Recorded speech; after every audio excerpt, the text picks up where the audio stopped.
4 PM news network में दोस्तों आपका स्वागत है। मैं हूं आपके साथ राशिद ज़हीर।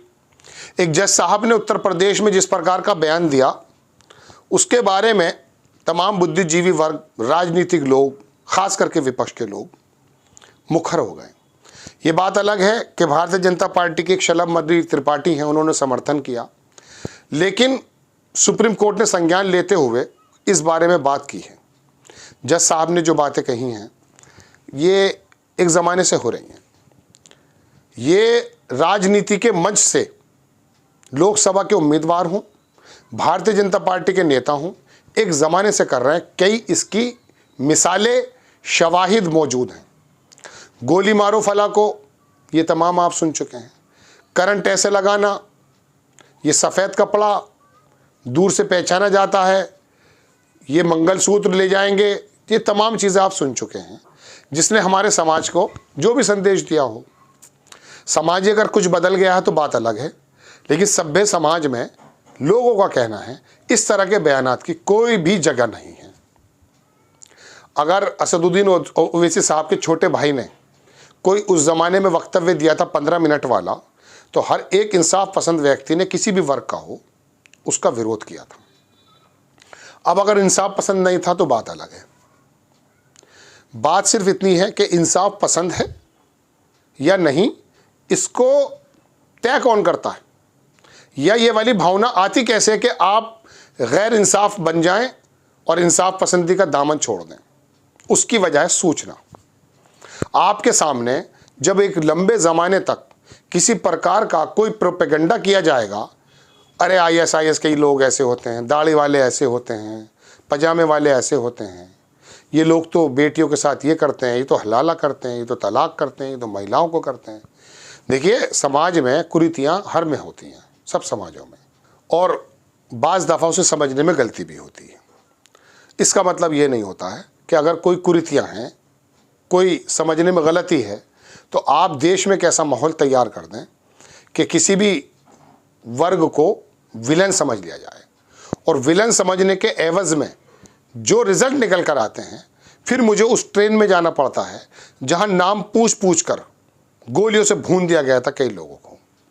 आप याद करते हैं, ये रवैया देश के अंदर ऐसा नहीं है। 10 साल में तो आप ये मानकर चलिए कि उस खेती की कटाई हुई है। इसका बीज तो बहुत पहले बो दिया गया था। मैं अगर आपसे यूं कहूं कि हिंदुस्तान पाकिस्तान की बंटवारे के समय बो दिया गया था, ऐसा नहीं है। वो भी उसमें एक अहम कारक है। या मैं आपसे यूं कहूं कि जब ये RSS का जन्म हुआ था तब ऐसा था, नहीं, ऐसा भी नहीं है। कभी मुग़लों की तारीख़ से इसकी कुछ बातें मिलती हैं, कभी पुरानी बातों से कुछ तारीख़ें मिलती हैं, कभी आक्रमण हुए हैं बाहरी ताकतों के, उसमें मुस्लिम भी थे, उनकी वजह से भी कुछ हुआ है। एक लंबे ज़माने तक ये प्रक्रिया चली है। लेकिन मैं आपको बता रहा हूँ ना, एक जज साहब की टिप्पणी थी कि अतीत के चक्कर में, किसी अतीत की गलती को लेकर के आज के वर्तमान की शांति को भंग नहीं किया जा सकता। कितने शानदार बात है। अतीत की कोई गलती अगर है, झूठ है उसमें हालांकि ज़्यादातर, लेकिन अगर कोई है अतीत की कोई गलती, तो वर्तमान की शांति को उसके लिए भंग नहीं किया जा सकता। ये मस्जिदों के सर्वे के मुताबिक बात की गई थी। मैं आपके पास क्यों आया हूँ? 3-4 खबरें लेकर आया हूँ। एक तो आपको मालूम पड़ चुका होगा कि जो उत्तर प्रदेश में जज साहब ने जो वक्तव्य दिया था 2 रोज़ पहले, 3 रोज़ पहले, उसके खिलाफ खबर यह है कि Supreme Court take note justice Shekhar Yadav controversial speech seeks details from Allahabad High Court. उसका संज्ञान ले लिया है। शायद सुप्रीम कोर्ट को ऐसी नज़ीर लिख दे जिसकी वजह से वो जाना जाता है। लेकिन कुछ लोगों के बारे में मैं आपको दिखाना चाहता हूँ कि इसके बारे में भी लोग आ गए। ये अरफा खानम शेरवानी आप सुनते हैं ना। अब ये सिर्फ बीजेपी के चुनाव जीतने हारने की बात नहीं रह गई है। संघ की विचारधारा, हमारी नौकरशाही, मीडिया और न्यायपालिका में घुस गई है। मोदी ने सांप्रदायिकता नहीं पैदा की है, उन्होंने इसे खुलेआम फैशन बना दिया। आप एक काम कीजिए, RSS की शाखा लगती है, सिर्फ आप इतना कीजिए कि सुबह को वहाँ जाइए और वहाँ ये देखिए कि ब्यूरोक्रेसी से संबंधित व्यक्ति, जजेस भी शामिल हैं उसमें DGC भी शामिल हैं, उसमें पुलिस के और तमाम विभागों के अधिकारी भी वो सुबह को वहाँ जाते हैं या नहीं। और वहाँ अगर जाते हैं तो आप अंदाज़ा कीजिए कि किस प्रकार की वो शिक्षा लेकर के आ रहे होंगे। देख लीजिएगा। आप दोबारा देखिए, ये मैंने आपको बताया। आगे लिखते हैं कि उन्होंने इसे खुलेआम फैशन बना दिया, लोग इसका दिखावा कर रहे हैं। शेखर यादव का मुस्लिम विरोधी व्यंग इस बदलाव का प्रतीक है। ये मौलाना महमूद मदनी साहब हैं, इनके खिलाफ में 1-2 बार एपिसोड, खिलाफ क्या, उनकी जो बातें मुझे सही नज़र नहीं आती, मैंने बोल दिया। इनका भी कहना कि जस्टिस का काम संविधान की रक्षा करना है। उनके बयान से न्यायपालिका की निष्पक्षता और संविधान की साख पर चोट पहुंची है। मुख्य न्यायाधीश संसद सदस्यों से अपील करते हैं कि जस्टिस यादव के इस आचरण की गहन जांच कर उचित कार्रवाई करें। ये इलाहाबाद उच्च न्यायालय के न्यायमूर्ति यादव के खिलाफ महाभियोग पर प्रस्ताव पर महुआ मोइत्रा ने भी हस्ताक्षर। रूहुल्लाह ने कहा कि आपको धन्यवाद के साथ दीदी ममता बनर्जी को उनके बिना शर्त समर्थन के लिए धन्यवाद देना चाहूँगा। ये साहब वो पूरी बात लिखते हैं। अब्दुल रहमान IPS हैं, इन्होंने लंबी बात लिखी है। लेकिन भारतीय जनता पार्टी का विधायक शलभ मणि त्रिपाठी, वो तो जर्नलिज्म का बंदा था, उसने आकर के खुला समर्थन दे दिया। हालांकि उनके समर्थन से कोई बड़ा रोल नहीं है, कोई ज़्यादा पोजीशन नहीं बनती है।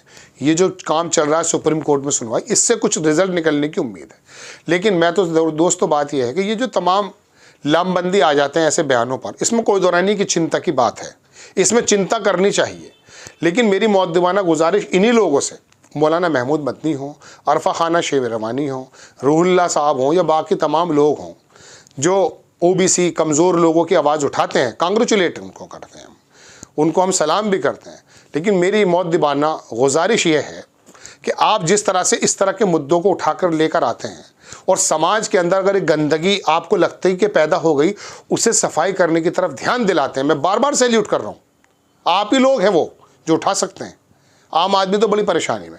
लेकिन मेरी राय यह है कि इस तरह के मुद्दों को जितनी मुखरता से आप उठाते हैं, आप जातीय जनगणना को, कमज़ोरों पे होते हुए जुल्मों को, अर्थव्यवस्था के मुद्दों को, समान अवसर ना मिलने पे लोगों की परेशानियों को, आम आदमी किस प्रकार से जीवन जी रहा है, इसे इतनी बार उठाइए कि जो लोग इस पर ज़्यादा व्यूज़ नहीं देते हैं, ध्यान भी नहीं देते हैं, वो देने लगें। देश के अंदर EVM की बात को, लोकतंत्र की बात को, चुनाव आयोग की बात को और तमाम धनखड़ साहब के व्यवहार को जो आप उठा रहे हैं, आप और बुनियादी मुद्दे, जो आप 2 धर्मों के बीच में, 2 संप्रदायों के बीच में जब कोई मुद्दा आता है उसे आप उठाते हैं। मैं कह रहा हूँ ना, बार बार सैल्यूट कर रहा हूँ। लेकिन मैं ये चाहता हूँ कि इन मुद्दों के साथ साथ आपको उन मुद्दों पे भी इतना ज़्यादा ध्यान देना चाहिए कि आप भले वो फाइनेंस की खबरें ज़्यादा लोग ना देखता हूँ, आप TRP के चक्कर में भले आप चटपटी खबरें लाते हो, लेकिन आपको इन्हीं खबरों को चटपटे रूप से उनके सामने परोसनी है ताकि उनकी आदत बन जाए, वो पूछने लगे। हमारा बिजनेस जो चैनल्स हैं वो ज़्यादा देखे जाने लगे ताकि पता तो चल जाए ना कि देश में चल क्या रहा है।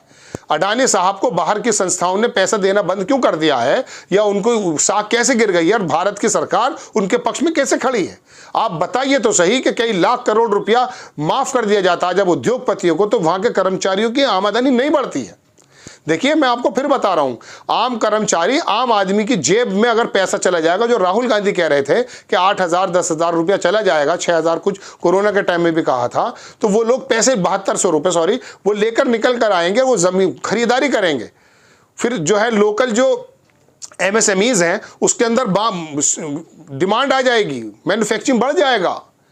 फिर ये बड़े बड़े मॉल पर नहीं जाते हैं 90% 80% लोग, भाई वो तो 81 करोड़ लोग। तो मेरा दर्द ये है कि ये तो आपने उठाया है, सुप्रीम कोर्ट ने देख भी लिया, मैं हेडिंग भी यही लगाऊंगा, क्योंकि मजबूरी मेरी भी यही है कि मेरा दर्शक भी हेडिंग देख कर नहीं अंदर आता है। मैं आपसे फिर भी दर्शकों को एक रिक्वेस्ट ये करूंगा कि जिन पत्रकारों को आप सुन चुके हैं कि वो ठीक ठाक बात करते हैं, बराए करम आप उनको सुना कीजिए, खोला कीजिए उनके लिंक्स को। आप सिर्फ चटपटी हेडिंग देख करके मत आया कीजिए। मजबूरी यह है कि एल्गोरिदम ऐसा हो गया है और कुछ पत्रकार इस प्रकार के होंगे कि मजबूरन हमें भी कभी कभी अपने टाइटल पे काम करना पड़ जाता, वरना काफ़ी है। पुण्य प्रसून वाजपेयी जब कोई बात कह रहा तो काफ़ी है कि वो काफ़ी है, सुनो उसकी बात। जब देश के बुद्धिजीवी वर्ग कोई बात कह रहा उसको सुनिए। आप तो 1-2 बार 10 बार सुन चुके हैं उनको सुनिए। ये नहीं कि 1 मिनट में आप आकर के चटपटी खबरों के पीछे आ जाएं। खैर दोस्तों, मैं कहीं और चला गया था, लेकिन बहरहाल बात यह है कि उन जज साहब को अभी संज्ञान लिया जा रहा है और उम्मीद यह है कि जो सिस्टम में बैठे हुए लोग हैं कम से कम वो न्यूट्रल हो जाएं। मैं मीडिया के लोगों से तो ऐसी उम्मीद नहीं करता, लेकिन जो अधिकारी हैं उनको कम से कम ये सोचना ज़रूर चाहिए। आपको खबर कैसी लगी अपनी राय कमेंट्स बॉक्स में ज़रूर दीजिएगा। चैनल को सब्सक्राइब कीजिएगा, शेयर कीजिएगा। नेक्स्ट टाइम मैं किसी खबर के साथ हाजिर होता हूँ। जय हिंद।